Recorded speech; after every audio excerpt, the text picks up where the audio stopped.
the way we fix it is by not teaching science badly.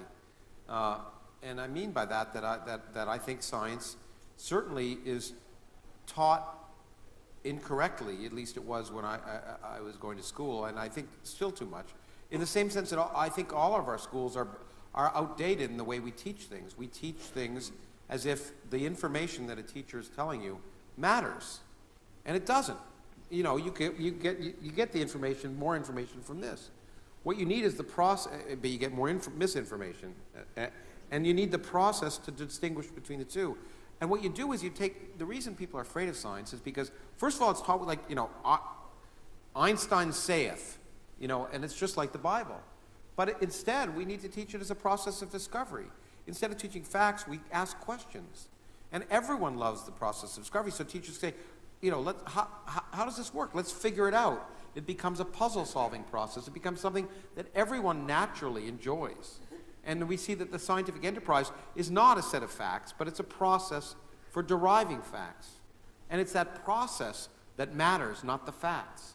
And then once you learn that process, there aren't alternative facts anymore, because the process is there. And I think that's really an essential part. And you need to have people be comfortable enough to teach that process.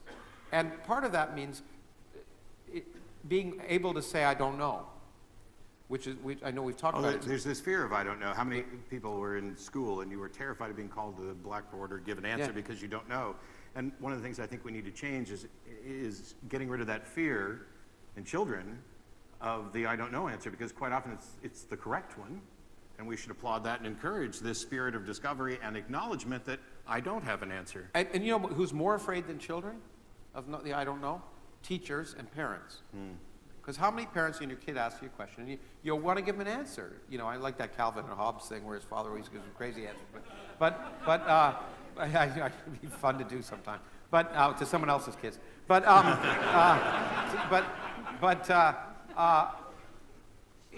think a teacher, when a student asks a question, doesn't want to say, you know, I don't know.